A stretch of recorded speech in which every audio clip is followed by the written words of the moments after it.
Trusting God in every circumstance, Exodus 13:17 through 17:16. Have you ever wondered what it would be like to not know where your next meal was coming from? Or wondering where your next drink of water would come from? Fortunately, most of us don't really have to worry about this.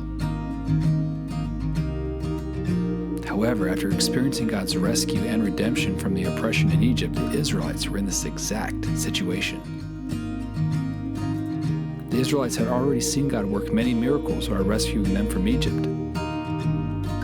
Like during the plague of darkness, the Israelites still had beautiful light in the land of Goshen where they lived. God even made the Egyptian people want to give the Israelites gold and silver before they left. But in Exodus chapter 14, the people were trapped between the mountains and the ocean. To their dismay, Pharaoh was coming.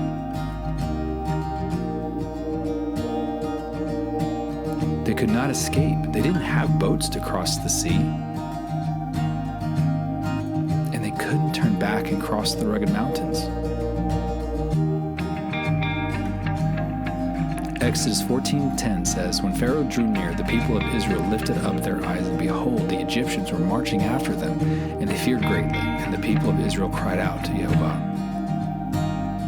The people were saved and crossed the sea on dry land.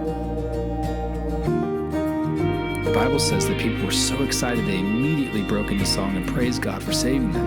You would think after witnessing the 10 plagues, God's salvation on the night of Passover, and now passing through the sea on dry land would be enough for them to trust Him.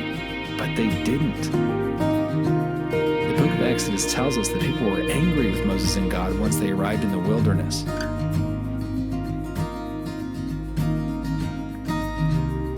They were hungry and thirsty, and they would rather go back and be slaves in Egypt than stay in the wilderness and trust God to provide for them. Why would they say that? They were treated so badly in Egypt. God had done great miracles for them and freed them from their terrible slavery. Exodus 14:2 through 3 tells us why they were so angry. And the whole congregation of the people of Israel grumbled against Moses and Aaron in the wilderness. And the whole congregation of people of Israel grumbled against Moses and Aaron. The people of Israel said to them, "Would that we had died by the hands of Jehovah in the land of Egypt, when we sat by the meat pots and ate bread to the full. For you have brought us out to this wilderness to kill this whole assembly with hunger." After all they had seen, the Israelites still did not trust God to meet their needs. These were God's people. Would He just let them starve in the wilderness? In Exodus chapters 16 and 17, God provides the people with bread, quail, and water. The Bible tells us God did this to teach the people to trust and obey Him, whether they have what they need or when they are desperate. Luke 12:24 says, "Consider the ravens. They neither sow nor reap. They have neither storehouse nor barn, and yet God feeds them. Of how much more value are you than the birds?"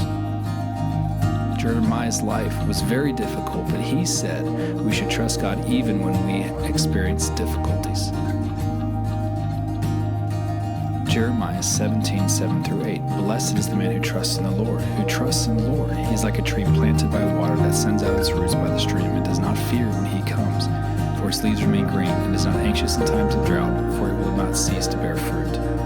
Will you trust God always, when you have plenty or when you are suffering? Take time today to pray with your family and ask God to teach you to trust and obey Him, just like He taught the Israelites to do the same.